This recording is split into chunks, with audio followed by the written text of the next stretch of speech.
Howdy, everybody. Dr. Andy Woods here. I'm the pastor teacher here at Sugarland Bible Church. I want to welcome you to Pastor's Point of View number 377.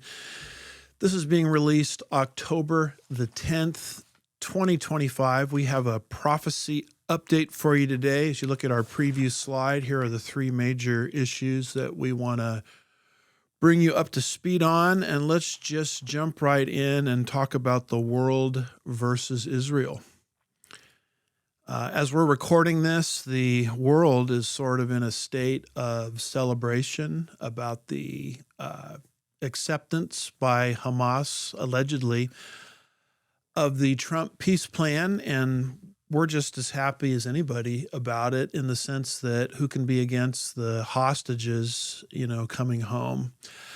But I would put it this way, this peace plan, as optimistic as we can be about it, it's not changing at all the world stage in terms of the world turning against Israel because of a hostile, underlying Islamic ideology and belief system that represents a value system that can't be altered just because someone signs their name on a piece of paper. So to bring us up to speed sort of on that type of thing prophetically, notice, if you will, Zechariah chapter 12 and verse 3. This is kind of our biblical jumping off point when we deal with the world against Israel. Zechariah 2,500 years ago says, "It will come about in that day that I will make Jerusalem a heavy stone for all the peoples. All who lift it will be severely injured." And then look at that last sentence there. "And all the nations of the earth will be gathered against it," gathered against Jerusalem. Notice the parallel passage in Zechariah 14, verse 2. Zechariah, under the inspiration of the Holy Spirit, says, "I will gather all the nations against Jerusalem to battle. The city will be captured, the houses plundered, the women ravished. Half of the city will be exiled, et cetera, et cetera, et cetera." So, whether there's a peace plan in place or not, it doesn't change the prophetic scenario at all, which is very clear that all the nations of the world will be gathered against Israel. So, and not just Israel, but the city of Jerusalem. So, has the Trump peace plan, again, I want to say some good things about it because I'm happy about the hostages coming home, allegedly, assuming Hamas keeps their share of the bargain. But is this peace plan going to somehow alter what we see revealed in Zechariah chapter 12 and Zechariah chapter 14? Obviously not. Peace plan, no peace plan. The world is moving against Israel in the last days, exactly as God predicted.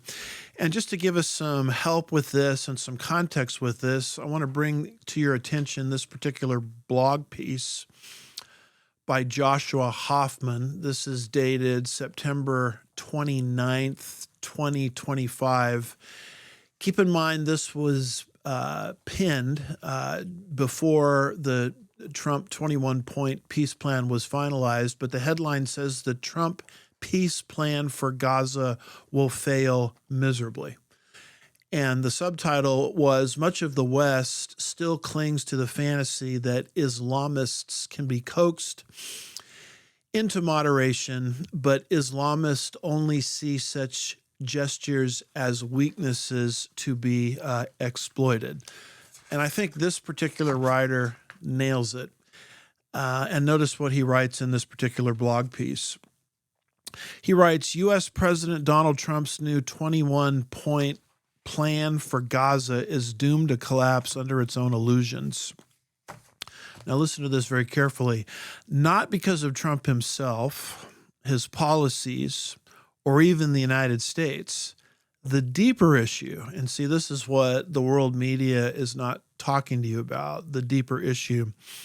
"The deeper issue lies in much of the West's continuing failure to understand the ideological nature of its enemy. Islamist movements like Hamas, an offshoot of the Muslim Brotherhood, and their patrons in Qatar and the Islamic Republic of Iran do not see the world through the same lens as the West. They reject every value the West represents: democracy, pluralism, individual rights, compromise. To negotiate with them is to negotiate with an ideology that does not recognize legitimacy outside of its own absolutist framework.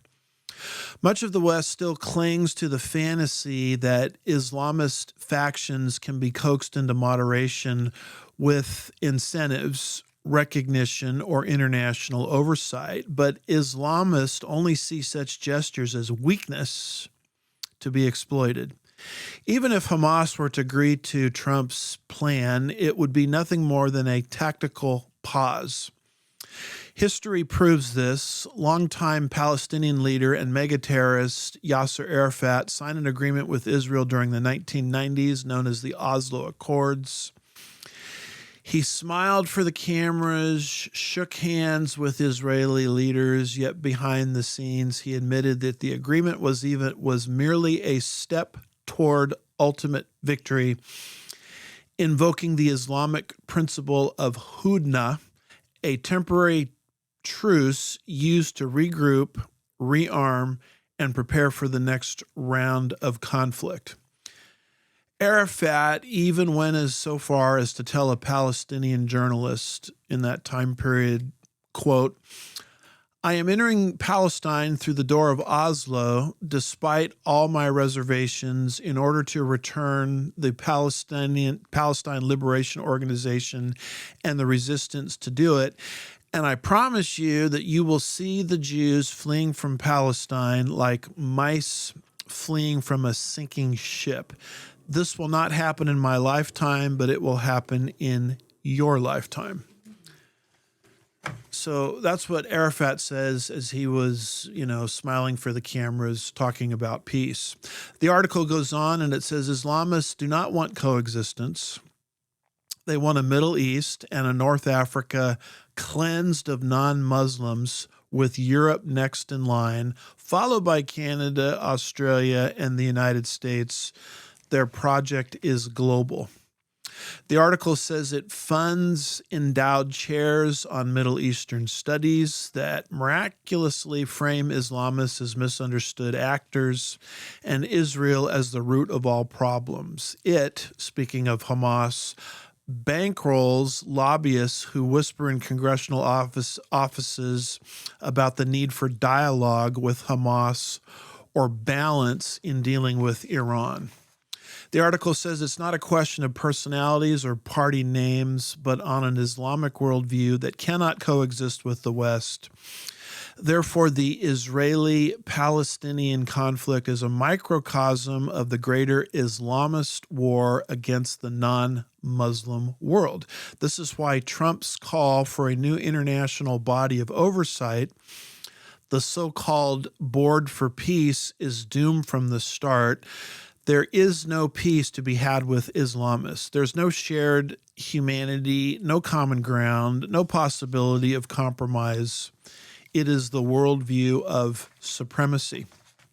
The article says the blindness, or this blindness, this inability to see that Islamism is not simply another opinion in the marketplace of ideas, but an ideology that seeks to destroy the marketplace altogether, is why Western peace plans implode before they begin.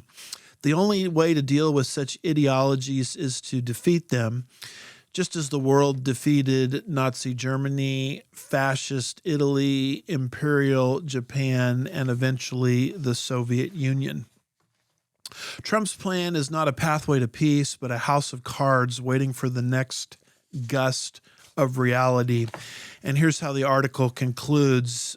It says, until much of the West wakes up to this reality, every peace plan, whether it has 2 points or 21 points, will be a diplomatic fantasy masquerading as policy. Just as fascism, Nazism, and communism had to be defeated rather than appeased, Islamism too must be met with clarity and resolve. And close quote. So appreciate his peace because he's dealing with the underlying root of the problem. It's an Islamic ideology. The world today, the Trump administration included, the West included, is basically putting a Band-Aid on a problem without dealing with the root of the problem. And then the root of the problem is Islam. And that's why peace deal or no peace deal, Zechariah 12 verse 3, Zechariah 14 verse 2 is in play, because Islam, as it spreads throughout those nations in the Middle East, already dominant, and as it spreads into the West, furnishes the motivation, the ideological basis for hatred and animosity for the nation of Israel and the city of Jerusalem, now in Jewish hands. And peace deal or no peace deal, that scenario is not going to change at all, because a peace deal is just signature on a piece of paper. It's not dealing with the underlying ideological value system.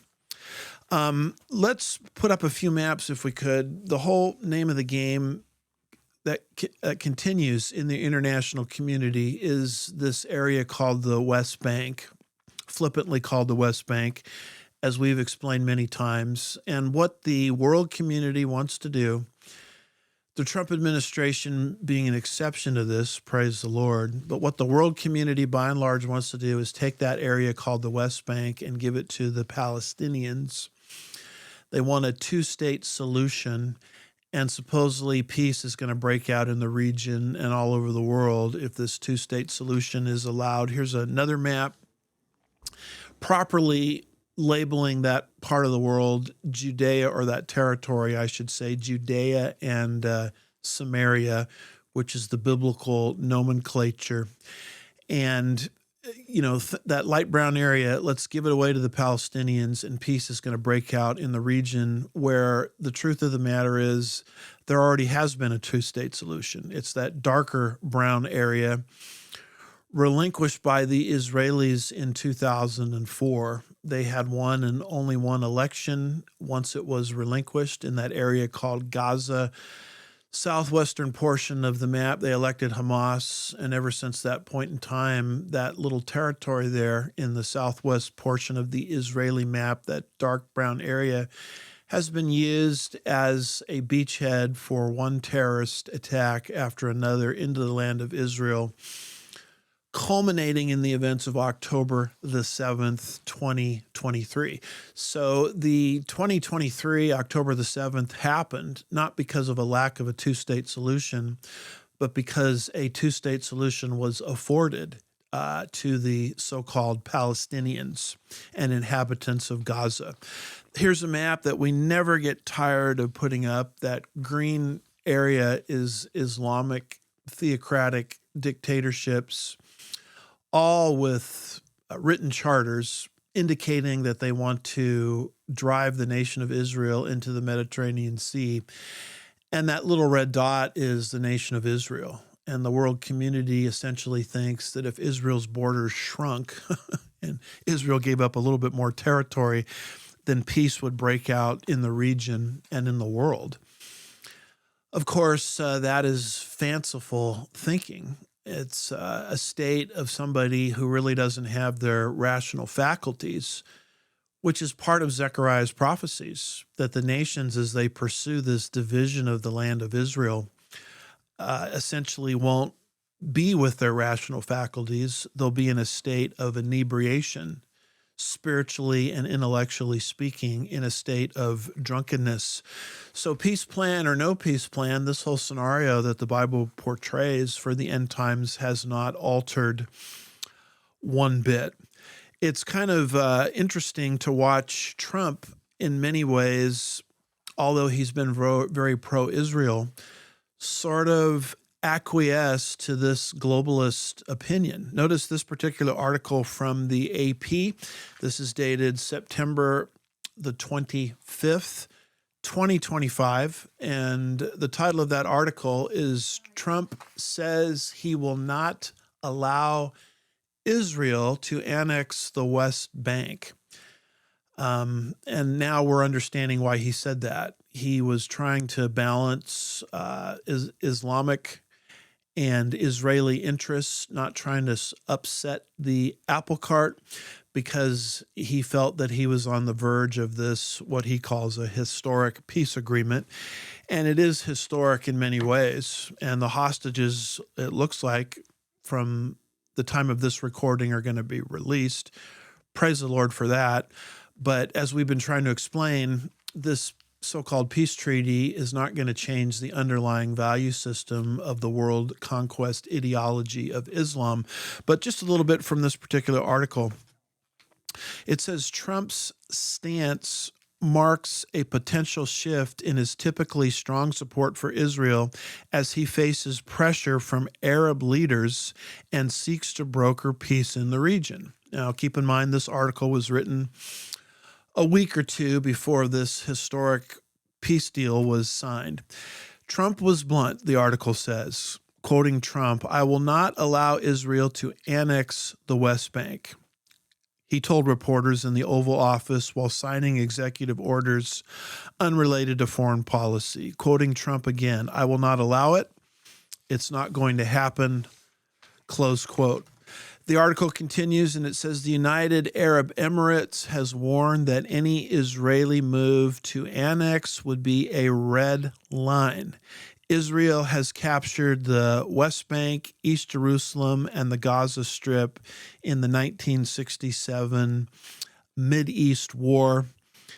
The president criticized also Israel's recent attack on Hamas officials in Qatar,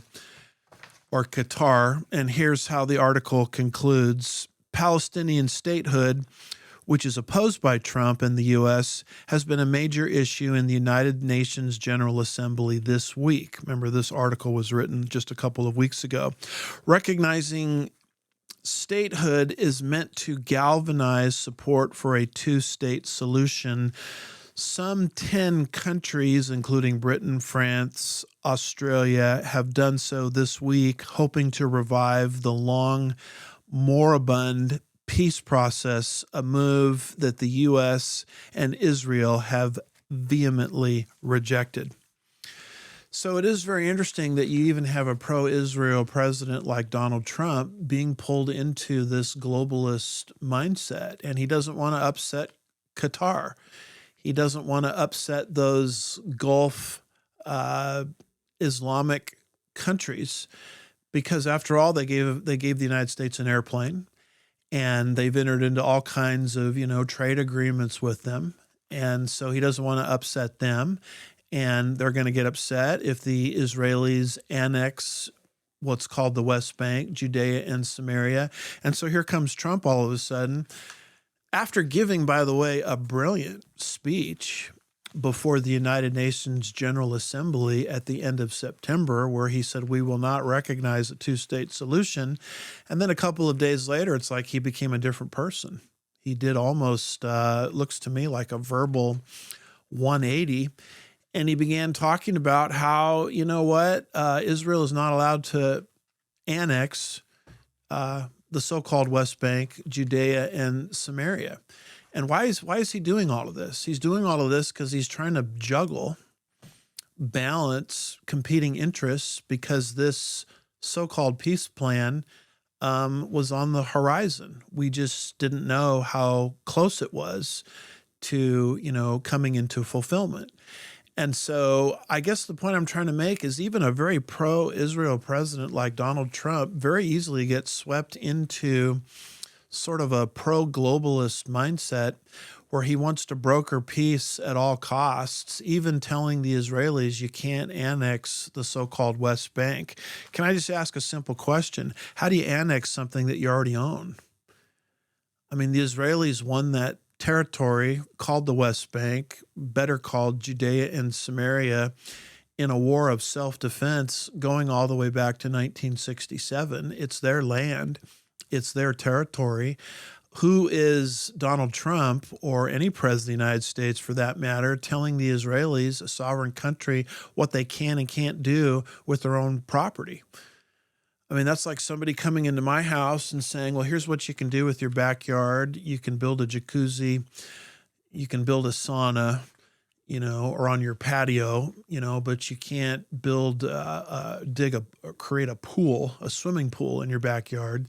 Well, who are you to tell me what I can do on my own property? It's the same thing with the Israelis. The Israelis own the so-called West Bank, and they can annex it or not annex it if they want, based on their own decisions as a sovereign nation.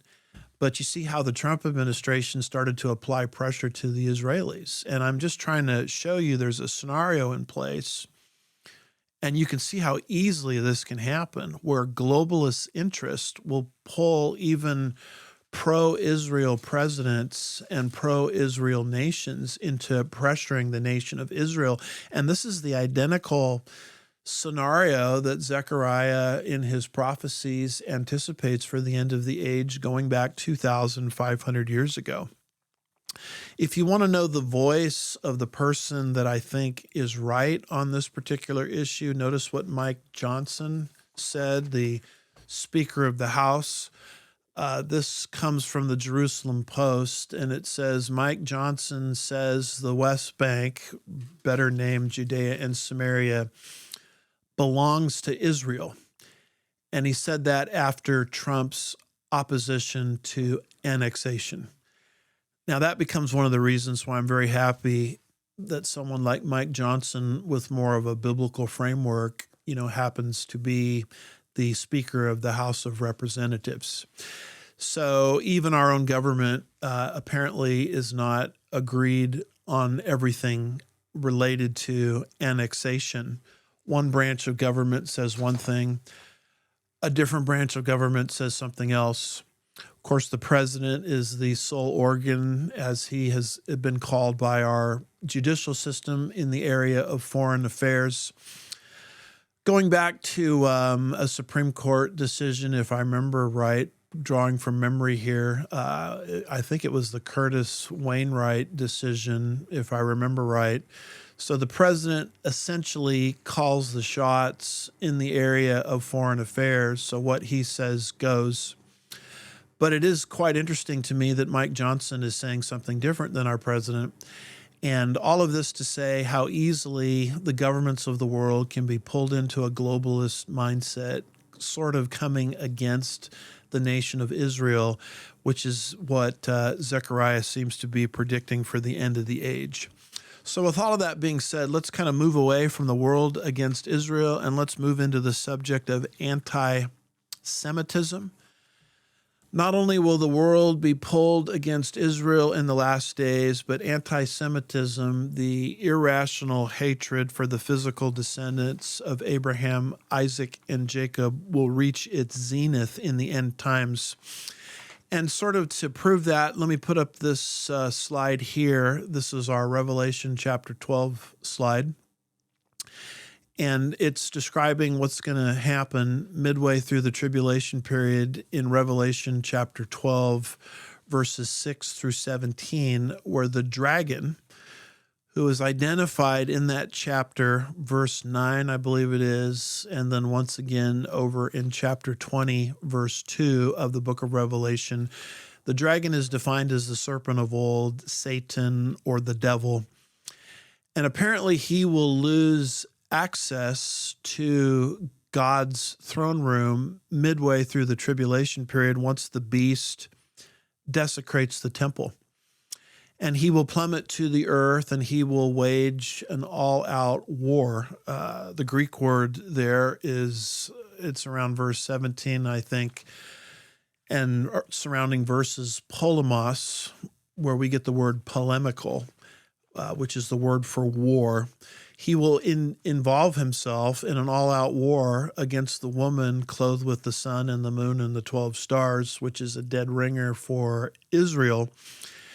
When you factor in the dream that Joseph had in Genesis chapter 37 and verses 9 and 10. And so it's a description of the apex, the zenith, if you will, of the seed of the woman, seed of the serpent conflict described in Genesis 3, verse 15. If you go back to Genesis 3, verse 15, you'll see that there's a prophecy given right after man fell in the Garden of Eden. And essentially what the prophecy indicates is that there's coming one from the physical seed of the woman, Eve, who will take the serpent's head and crush it.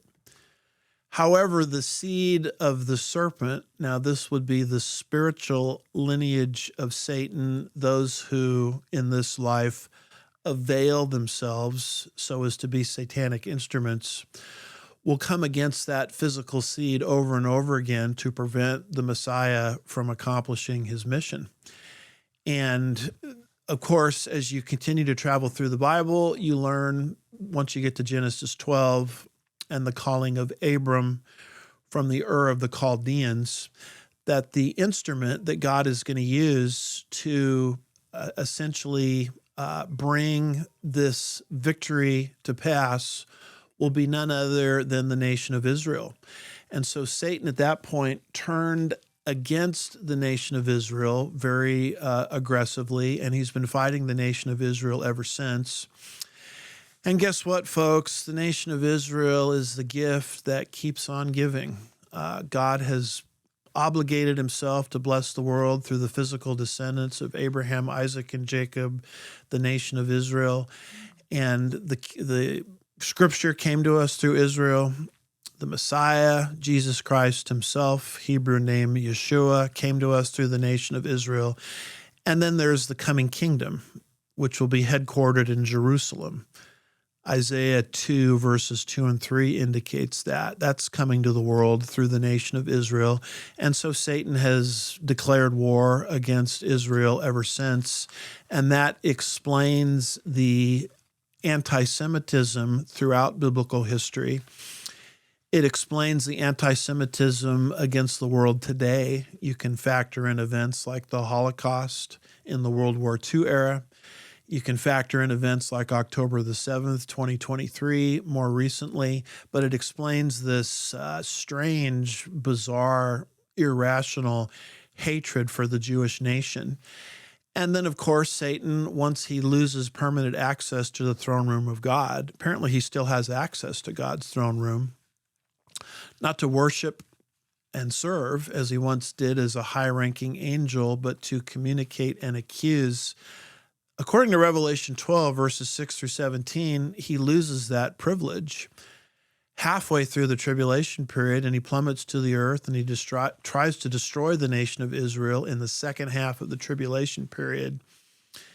In that chapter, it's called 1,260 days. It's also called a time, times and a half a time, Jewish year, times, plural, 2 Jewish years, half a time, half a Jewish year, 3.5 years total. Some biblical passages call it 42 months. Others, like Revelation 12, call it 1,260 days. But that's what's going to happen in that second half of the tribulation period after the beast desecrates the temple. He'll try to gobble up the nation of Israel so that the kingdom can never be birthed, because Satan hates the kingdom. You know, he worked in history to prevent the birth of the Messiah and the coming of the scriptures to us through Israel.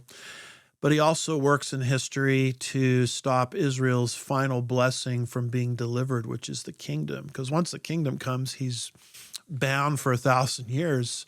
He loses power over planet Earth that he has illegitimately exercised since the Garden of Eden and the fall of man, and he's trying to stop that kingdom from materializing. So this explains this sort of irrational hatred for the physical descendants of Abraham, Isaac, and Jacob, something that we call anti-Semitism. And if you don't understand this, you don't understand why anti-Semitism exists and is growing in our world. It just seems like a random event. But once you understand the biblical paradigm, all of a sudden anti-Semitism from a spiritual perspective makes perfect sense. So that's why I am recommending people go and watch the latest Dinesh D'Souza and Debbie D'Souza movie entitled The Dragon's Prophecy. I went and saw it Monday evening, I think it was. And I was really shocked and stunned at how good this movie is and how well done it is. And let me kind of explain to you why I'm recommending this movie to people. I've got 6 reasons I want to tick off very fast. Number 1, the movie deals with the archaeological accuracy of the scripture. And it communicates the point that the Bible is more than just a book about spiritual truth. It actually took place in a authentic, real, legitimate, historical and cultural setting. So when you read the Bible, you're not reading, Jack and the Beanstalk and Veggie Tales. You're reading an actual history book. And ever since the nation of Israel became what today we know as the modern state of Israel and started digging in the area, archaeological evidence and piece of archaeological evidence began to be unearthed, demonstrating that the things that the Bible talks about are corroborated by archaeological data outside the Bible. Just one example the movie brings up of many, Pontius Pilate, the character that we read about in the Gospels that presided over the execution of Jesus Christ. And you remember he washed his hands and declared his own innocence, etc. For many, many years, people just taught, and I was talking to someone who grew up in a church, a denominational church, that taught her that he was just a myth. Well, we now have archaeological evidence for Pontius Pilate discovered in Caesarea. So that would be one example of many that the movie brings up, that the Bible is archaeologically, can be corroborated. The movie also talks about the reasons why Israel has an authentic claim to the land that she currently resides in as the modern state of Israel, because the world community is trying to convince you that Israel is there illegitimately. The movie sets the record straight on that front. As I mentioned before, it describes, the title of the movie is The Dragon's Prophecy, the Revelation 12 prophecy that we were talking about just a moment ago, the seed of the woman, the seed of the serpent conflict. The movie masterfully brings this out. And once you understand that, you start to see the satanic motivation behind anti-Semitism. The movie explains the hatred for the nation of Israel going right on through biblical times, right on into modern times, and how this anti-Semitism is going to increase and escalate in the end times. The movie also does this. It supports a framework where it acknowledges that the stage is currently being set for the end time scenario. Now, the movie's not specifically dealing with the end times, although it acknowledges at many junctures that the stage is being set for something really big that's coming. For example, it will talk about the red heifer. And if you follow this program, you know that the red heifer is a prerequisite for temple number 3, which is something that is absolutely mandatory for the end time scenario. So the movie reinforces that notion as well. And the movie also reinforces the notion that what is happening right now in the Middle East is America's problem. There's a lot of people in the MAGA movement that are trying to deny that. But you have to understand that Iran, the number one state sponsor of terror, the entity that is responsible for many of the problems that the nation of Israel is facing. In fact, Iran, I think it was 2 times of recent, launched rocket attacks from Iran into Israel. And Iran, the world's number one state sponsor of terror, works consistently through Hezbollah, the Houthis, and its various proxies to wreak terrorist attacks, not just in Israel, but worldwide. And so essentially what Iran has said is Israel is the little Satan, America is the big Satan. And keep in mind that Iran, many believe, has played a role in trying to assassinate the President of the United States. So just having a mentality that says, forget what's going on in the Middle East, it doesn't affect America, the movie takes that fallacious concept and it puts that whole thing to rest. You can't ignore what's happening in Israel because Iran has said they're the little Satan, America is the great Satan. Israel's problem, by the way, the only semblance of a Western-style democracy in the region, surrounded by, hostile Islamic dictatorships. The movie gets the point across that what is happening to Israel is eventually going to happen to the United States in a much larger degree. So it puts to rest this whole mentality that we can just kind of be isolationists and forget what's happening in the Middle East, as a lot of the voices in the MAGA movement are now trying to argue. And then the final reason that I'm a big fan of this movie is that it explains the foundation of Christianity. Let me put it this way. The world, well, let me rephrase that. Israel can explain her existence without Christianity. Israel can explain her existence without the Christian church. But Christianity has no similar luxury. We have no ability as Christians in our belief system to explain our existence without Israel, because Israel is the foundation of the church. And the movie brings that out masterfully as well.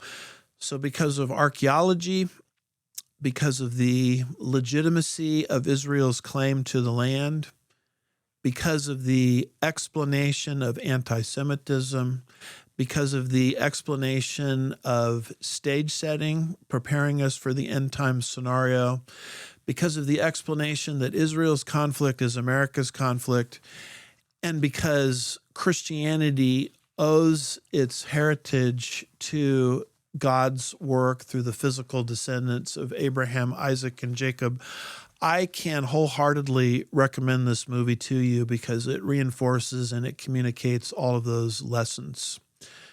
Now, the comments I've made deal with the movie.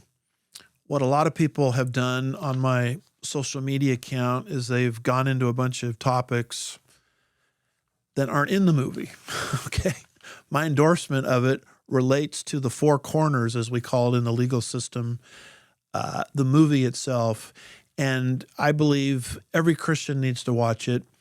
I believe even more than you needing to watch it, your children need to watch it, and your grandchildren need to watch it because it reinforces themes that many of us in preaching and teaching ministry have been trying to communicate for an awful long time. And so if you want something on anti-Semitism, why it's happening, albeit Revelation chapter 12, I recommend the movie, The Dragon's Prophecy, produced by Debbie and Dinesh D'Souza.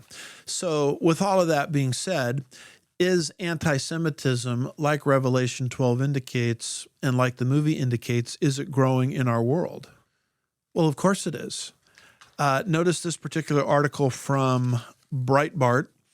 This is dated October the 4th, 2025. It says, quoting here, Nigel Farage, celebrations of synagogue terror show broken Britain that's facing societal breakdown. So what is happening here?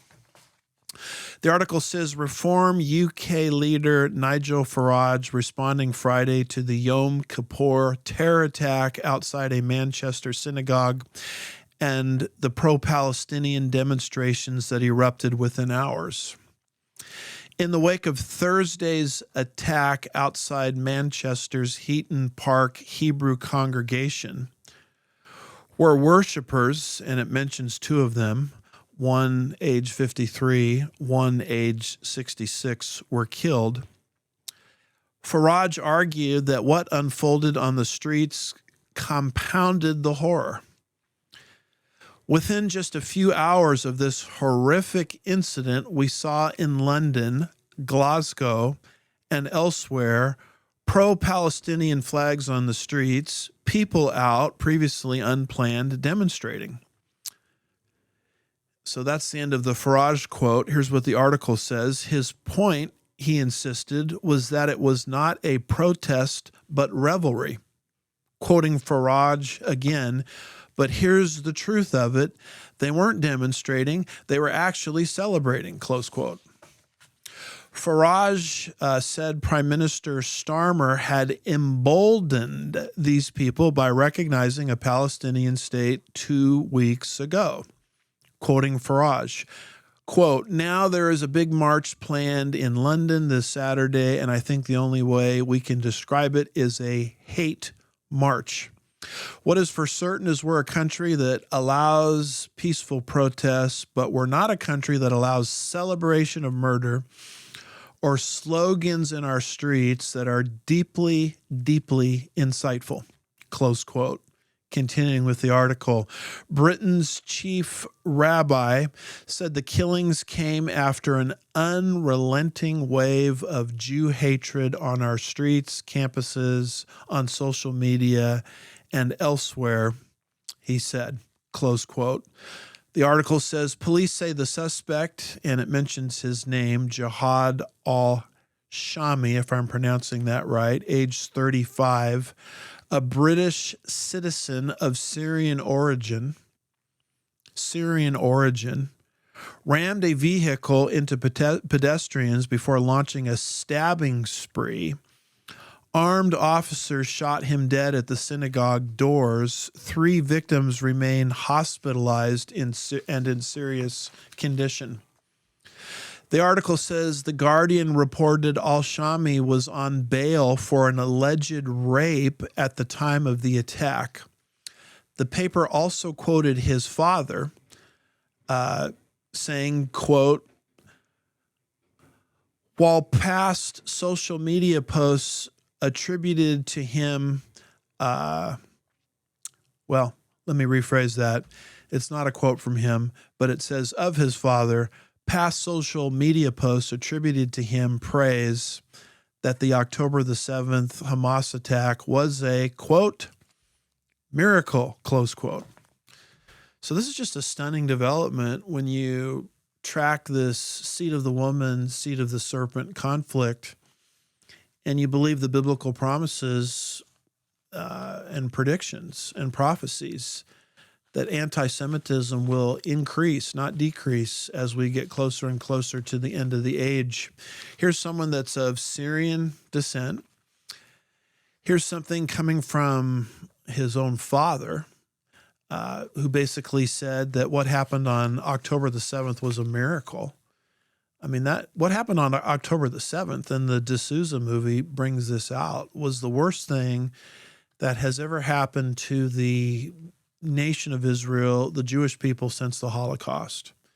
It's the equivalent of our 9/11 on a per capita basis. And many people have actually told me that it's on a per capita basis worse than what happened to us on October the 7th. So here this guy's father calling it a miracle. From his lineage comes this son. The son does this stabbing spree in a synagogue there in Europe, in the UK. And what do people of the UK do? Not all of them, but an awful lot of them. They took to the streets and started protesting. I mean, what are they protesting? Well, Farage says they really weren't protesting. It was a celebration. It was revelry. Again, I'll highlight the example of Revelation 11, where the 2 witnesses are going to be killed on the city streets of Jerusalem. And the people of the earth are going to be so happy about it that they're going to engage in revelry, celebration, to the point where they involve themselves in a satanic Christmas, as I call it, and they start to exchange gifts. I mean, this is the type of crazy, insane, irrational anti-Semitism that's taking place in a country that's supposedly a Western-style democracy-type country. After all, this is where parliamentarian democracy arose from. It's where the Magna Carta arose from, this part of the world. And here are people celebrating an anti-Semitic attack in a synagogue on what did it say, Yom Kippur. What is all of this demonstrating? It demonstrates that the seed of the woman, the seed of the serpent conflict, Genesis 3, verse 15, amplified in Revelation 12, traced all the way through the Bible, and you can see it in movies like The Dragon's Prophecy. It shows us that conflict is accelerating. And that's why I bring this to you in a prophecy update. This is a key thing to understand in order to grasp the mind of God concerning the end time scenario. Let me give you another article, if I could, showing you the increase of this anti-Semitism. This particular one comes from the New York Post. This one is dated September the 25th, 2025, and it says Gen Z's casual anti-Semitism is growing, seeded by influencers like Tucker Carlson. And a little bit from this article, it says, on Wednesday night, a Turning Point USA event at Virginia Tech honoring the late Charlie Kirk took an ugly turn. A male student stood up to ask popular podcaster Megyn Kelly if she was concerned about the growing unseemly influence of rich billionaire Jews, that's a direct quote from this student, on American politics. Did you say rich billionaire Jews? An incredulous Kelly responded. Yes, the questioner said, as if this was a completely normal topic to bring up. And the author of this article says it's just one more example of the abnormal fixation of younger Americans and what they have on Israel and the Jews. The article goes on and it says, just the other day, disgraced former Fox News host Tucker Carlson, who has developed a creepy obsession with the Jews, used Kirk's otherwise inspiring memorial in Arizona to suggest that, quote, a bunch of guys sitting around eating hummus, close quote, in Jerusalem had something to do with silencing the late TPUSA leader. Yet no one who participated in Charlie Kirk's funeral tribute condemned our modern-day Charles Coughlin, and the popular Carlson will be headlining future events for TPUSA. Here's a list, now the article rebutting these claims, a list of President Trump's top 12 donors in 2024. Only one of those billionaire donors is Jewish. There were, as far as I can tell, 4 other Jewish donors in the top 25 list.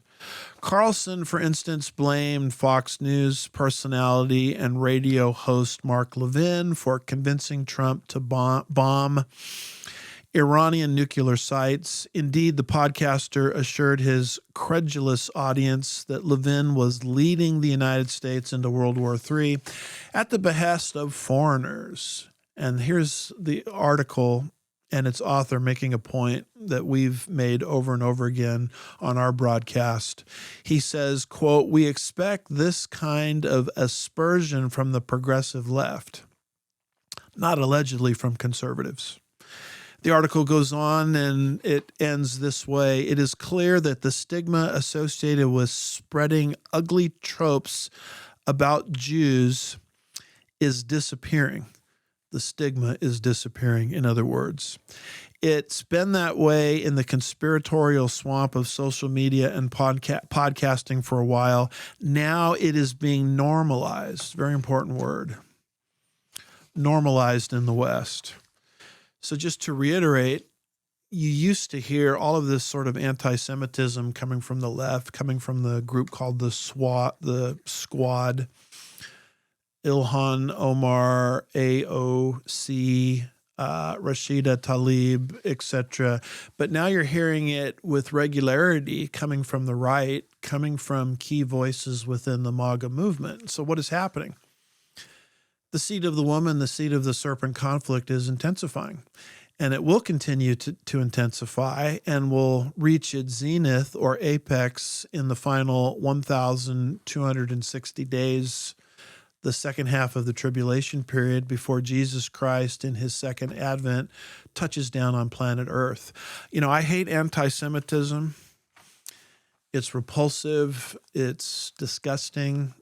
I remember playing university basketball, and we traveled to Germany the summer before my senior year, and we played basketball teams all over Germany. And I recall visiting Dachau, and this was before the movie The Schindler's List, and things like this came along, making people more aware of this issue. But going into Dachau, a key concentration camp, and actually standing in the showers where Jewish people were rushed off of box carts, rushed through a valley, rushed down a hill and up a hill, panting and breathing, and being told by the Nazi regime that they could have a cold shower once they reached the building. And as they were panting, poisonous gas comes out of the nozzles instead of water, and these Jews are killed immediately and instantaneously. I remember standing there, this would be about 1988, saying to myself, how could an evil of this, these dimensions, these proportions happen? The truth of the matter is you can't understand it unless you have Revelation chapter 12 sort of as a divine commentary leading you through the Bible, leading you through history, explaining events as they're transpiring now. Unless you have that framework, you cannot understand the level of anti-Semitism, why anti-Semitism is happening, because it's satanically energized. It's Satan's attempt to stop the coming of the kingdom, which is supposed to come to the world through the Jewish nation, Genesis 12, verse 3, so that he can remain the illegitimate authority over planet Earth. And until that's understood, anti-Semitism will make no sense to you. But the dragon's prophecy in the D'Souza movie brings this out masterfully, and that's why I'm going to keep recommending that people watch it. Let me give you one more article, if I could, on this subject of anti-Semitism. This goes right into the world of cycling. You would think that athletics would be, something that you wouldn't touch with political ideologies and philosophies. But like cultural Marxism, anti-Semitism touches everything, including athletic events and key things happening in culture. This particular article comes from The Guardian. It's dated October the 6th, 2025, and the title of it is Israel Premier Tech to Change Its Name and Move Away from Its Current Identity. A little bit from the article. It says the Israeli Premier Tech cycling team, whose participation now I'm going to mispronounce this, so I'm going to do my best here, Vuelta a España, triggered a series of pro-Palestinian protests that resulted in the race's premature end last month, has announced it will change its name and move away from, quote, its current Israeli identity, close quote. The team's sponsors had also urged a change of name and image after the team became a focus for protesters demonstrating against Israel's offense in Gaza. An anger over Israel Premier Tech's Vuelta participation intensified after the Israeli Prime Minister Benjamin Netanyahu offered his backing to the team, which is owned by billionaire entrepreneur Sylvan Adams.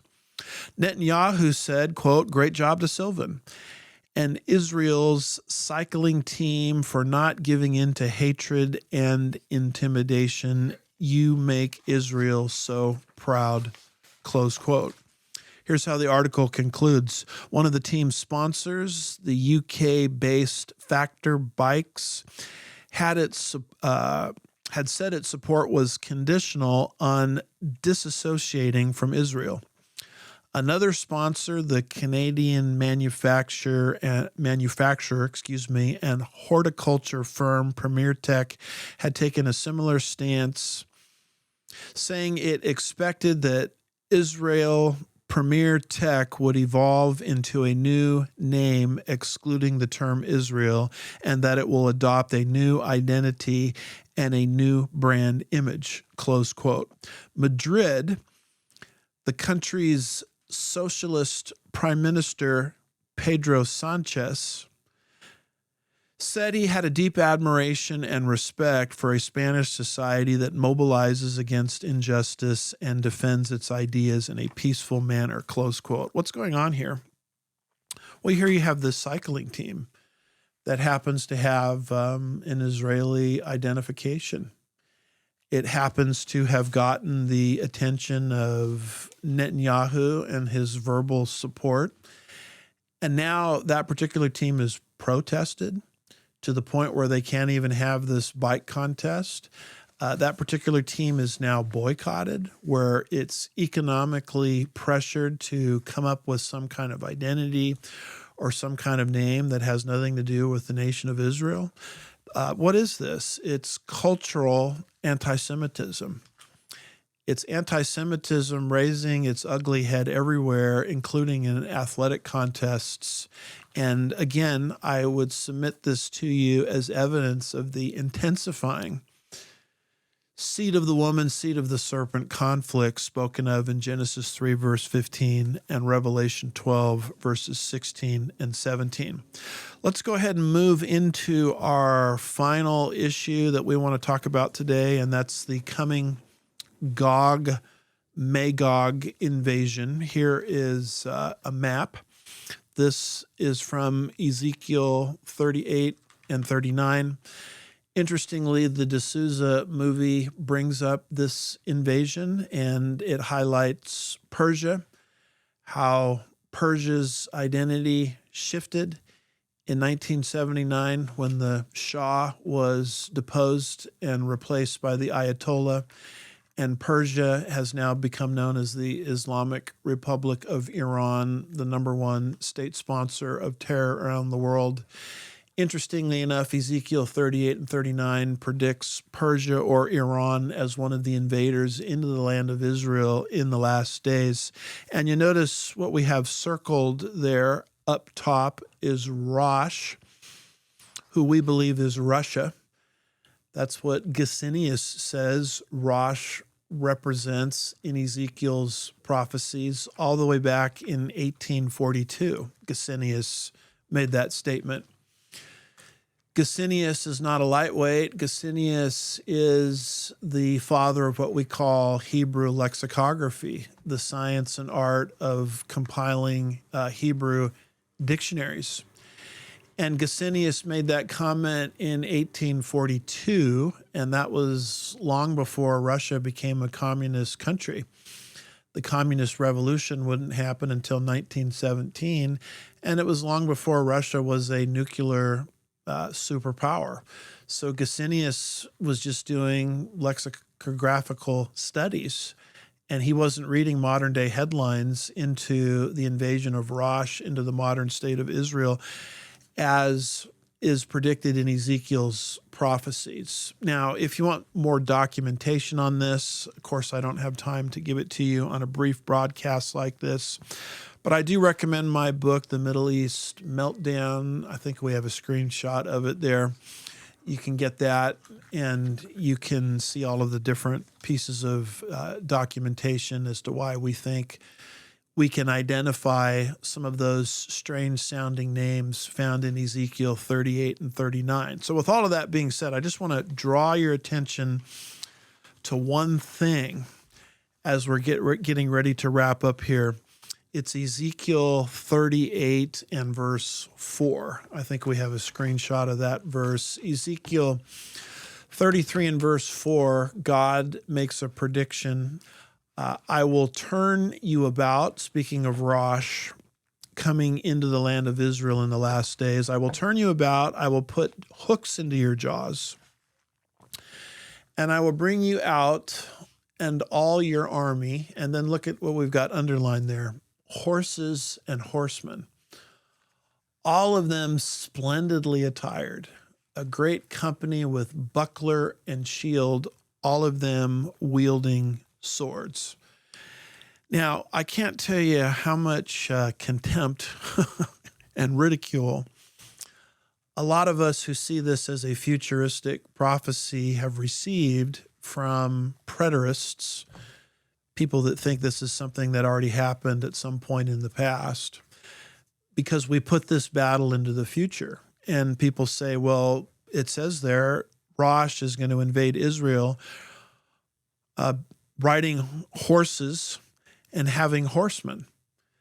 I mean, how in the world could this be a futuristic prophecy when it's describing ancient weaponry? And so this must be not a futuristic battle. This must be a past battle. And that becomes the basis upon which people sort of defuturize this prophecy and preterize it. Preterism is just a Latin word that means past or gone by. And there are many, many voices. They seem to be accelerating as far as I can tell. Names like Gary DeMar, Kenneth Gentry, the late R.C. Sproul, who are either full preterists, Max King, or partial preterists, where they take so much of what we think is futuristic and they try to locate it somewhere in the past. And largely what they do is they say, look at the ancient weaponry, look at horses and horsemen. That can't be describing a 21st century or beyond conflict or war or conflagration. It must be describing something in the past. And one of the things that's happened very recently as a response to that, ever since Russia has invaded Ukraine, you're getting more and more articles in your headlines indicating and demonstrating that Russia is doing more and more in terms of its fighting and its battles with horses and horsemen, exactly what Ezekiel chapter 38, verse 4 anticipates. Here are a couple of articles that we have already brought to your attention in prior Pastor's Point of View shows. Here's something from Newsweek. This one's dated February 10th, 2025. It says, Russia appears to deploy troops on horseback in Ukraine. Boy, that sounds an awful lot like Ezekiel 38, verse 4, doesn't it? Here is yet another article. It says, Russia deploys donkeys, camels in Ukraine amid resupply struggles. Now, don't get me wrong. I'm not saying this is that. I'm not saying this is a fulfillment of Ezekiel chapters 38 and 39. What I'm saying is the scenario that Ezekiel outlines for the end of the age is not fanciful. It's suddenly becoming very, very credible. And the reason I'm bringing this to your attention is because of something that appeared just recently in the Telegraph. This particular article dated October the 1st, 2025, recent article, which is why I'm communicating this to you. It says, Russia trains soldiers to fight on horseback. Just a little tiny bit from this article, if I may. It says, Russian soldiers have resorted to training on horseback after their assault on Ukraine stagnated over the summer. The commander of the Storm Unit of Russia's 9th Brigade of the 51st Army, which operates in the key, let's see if I can pronounce this right, Donetsk region, has been training horse-mounted assault teams. It is the latest example of Russian forces turning to low-tech solutions to counter the growing prowess of Ukrainian drones, landmines, and artillery strikes. Footage posted on Telegram shows Russian soldiers on horseback galloping across an open field. In some videos, this is very interesting here, 2 soldiers are mounted on one horse with one concentrating on writing and the other preparing to launch an attack. Why is that interesting to me? It's interesting to me because you have an army coming from the east, Revelation 9, Revelation 16, not Russia, but China. And in prior shows, I've tried to explain why I think China is one of those powers coming from the remote east that's in view in Revelation 9 and Revelation 16. Sixth trumpet judgment, Revelation 9. Sixth bowl judgment, Revelation 16. An army of 200 million coming on horseback. And people say, well, there's not 200 million horses in the world, as the accusation that I get. I'm not sure if that's true, but how could they be coming on horseback? Well, the answer is you have more than one rider per horse, as this article is talking about, related to Russia invading Israel in the last days on horseback. The article says, and it's explaining why Russia is using horses in its foray into Ukraine. Horses see well at night. They don't need roads to accelerate on the final approach, and their instincts can reportedly help them avoid mines. The Kremlin-aligned blogger wrote on his War Gonzo Telegram account. I'm sure we will soon witness the historic return of the Russian cavalry to the ranks. The article goes on and it says it's not uncommon for militaries to use horses to carry out border controls. Horses were used in combat during the Second World War, including during the Battle of Moscow between German and Soviet forces in 1941. Bottom line, folks, is the Gog-Magog scenario that Ezekiel outlined is very credible. There's no reason to deliteralize it, to rewrite it, to make it into something that it's not saying. I think at the end of the day, everything in God's word is going to be fulfilled, and I think it's going to be far more literal than most commentators today and in the past, particularly preterists, have been willing to acknowledge. So I bring that to your attention related to Gog-Magog. So putting up our review slide for today, we covered the world against Israel, how the world is turning against Israel because of the ideology of Islam. A 21-point peace plan is maybe a temporary slowdown, but it doesn't change the underlying value system of Islam's hostility against Israel and the city of Jerusalem. Number two, we covered the issue of anti-Semitism, how the seed of the woman, seed of the serpent conflict is going to grow. The Dinesh and Debbie D'Souza movie, The Dragon's Prophecy, brings that out masterfully, so I'll recommend that you watch that. Unfortunately, it looks like the movie is not in the theaters anymore. It was in the theaters twice earlier this week, but if you go to their website, there's all kinds of streaming options that you can avail yourself to. I believe that if you sit this movie out, you're missing a blessing that God has for you, because the movie explains beautifully in a very well done manner what is difficult to get across over the course of several sermons. And so I'll continue to recommend this movie to you. And then the last thing we took a look at here is the Gog-Magog invasion, how it's literally going to be fulfilled right down to Rosh, or Russia's eventual invasion into the land of Israel on horseback. And of course, we like to conclude our shows with some hope. Titus 2:13. It says, looking for the blessed hope and the appearing of the glory of our great God and Savior, Christ Jesus.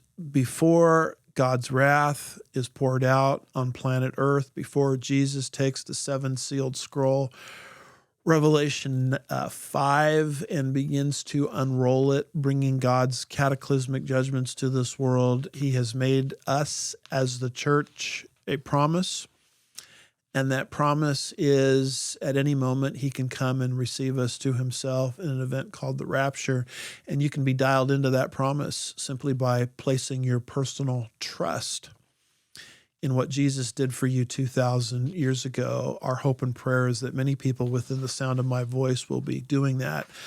Let me go lightning quick through some infomercials. Go to wherever it is you get your podcasts and enjoy Andy Woods Ministries in podcast format. Go to the App Store and type in Andy Woods Ministries and download our free app to get all of our content. Go to our website, andywoodsministries.org. Get our content that way, including a conspicuous way to sign up for our newsletter, which will show up in your inbox every Friday, every time we post a pastor's point of view show. We want to make you aware of the Ask Andy AI device search engine. Go there. You can find it at the website that's mentioned there. It's at andywoodsministries.org. You can find it on our app, on our website, and type in your Bible question or your theological question, and it will do an instantaneous search of my whole sermon archive and will bring up an answer to your question in a very readable format. And it will show you the exact spots in the sermons or teaching where I made the particular point that or points that you're searching for, and it'll give you follow-up questions. So this is a tremendous research device. We are somewhat shocked at how popular it has become. It answers about 1,200 questions. I want to say per week. Or maybe I don't have that figure right exactly. Maybe it's per day. It's answered tons of questions ever since it's been live. And so whatever the number is, it's much bigger than we anticipated. So avail yourself to that. If you're interested in seminary training, check out the school that I am the president of, Chafer Theological Seminary. You see the website there. While you're there, download a free copy of our journal. There's our latest journal article that you can find there. We're also having a Sugarland Bible Church night to encounter God's heart at Sugarland Town Square, a 3-hour event. Saturday, November 22nd, 6:30 to 9 p.m. There'll be evangelism there. There'll be music there by Olam Worship. There'll be some speaking increments by Councilman Rick Miller, Robert Dean of West Houston Bible Church, and then Sharam Hadian is going to be speaking at that event as well. Sharam Hadian will be with us at Sugarland Bible Church the next day, the Sunday following, which is the 23rd. He'll be speaking in the Sunday school hour and the main service hour the next morning at Sugarland Bible Church. So come on out for that. Also, the pre-trib study group is coming up. Max Lucado is going to be giving the banquet and keynote address. Beyond that, there's going to be many academic papers given. I'm one of the presenters. I'll be presenting on Revelation 3, verse 10. So go ahead and check out that event at pre-trib.org, December 8th through 10th. We're also really excited about this, the Sugarland Bible Church ProfCon coming up real quick, February 20th and 21st, 2026. This will be our fifth annual prophecy conference hosted by Sugarland Bible Church. The theme this year is Last Days Worship. Last Days Discernment. There we go. And special guests include Olam Worship. I'll be doing a special interview with Melissa Hooray of the Lindell Recovery Network. And look at these speakers: Paul Wilkinson, Russ Miller, myself, Olivier Melnick, Patrick Wood, Alex Newman. This conference has become so popular that we had to move it to the Marriott City Walk in Sugar Land Town Square, right across the street from the town square where we're going to have the prior event that I just spoke to you about a little earlier. And then stick around Sunday, as these folks are going to be presenting during our normal worship hours and speaking times at Sugar Land Bible Church. Our conference is a little different this year. It's going to go all day Friday. Banquet Friday evening, all day Saturday. And then we invite people to stick around for church Sunday morning. Also, Saturday, March the 14th, 2026, Coeur d'Alene, Idaho, is the Stealing the Mind Conference, a great one-day event. I'm presenting there along with many of the speakers that are coming to our February event, like Alex Newman, Russ Miller, etc. Also want to make you aware, it's not too early to think about it, August 1st, 2026 conference from Abraham to Armageddon. You see the website there at the bottom where you can learn about that. This is put on by comingsoonministries.org, hosted by lead pastor Brad Reeves. And this is a 2026 prophecy conference, and you can see the speakers there, including J.B. Hickson, Brandon Holthouse, Tom Hughes, Olivier Melnick, Brad Reeves, and myself. Also want to make you aware of the Compass Bible Lands cruise. The specific dates for that cruise are September the 24th through October the 10th. And this is 2026, great cruise covering Bible lands and key places that Paul the Apostle visited, 5 days in Israel, not to mention a 5-star ship, 9-day cruise, visiting 3 countries. There'll be time in the city of Jerusalem, and it features teaching by myself and Bill Perkins, live at the sites, and also on the ship as we travel. So check that out. And then I also want to make you aware of the book that I wrote called The Bible in Your Vote, which has been out for a little while. There's a QR code on how to access that book, teaching believers how to vote biblically. That's all I've got for today. Thank you for watching Pastor's Point of View, and we'll see you, Lord willing, next time. God bless you.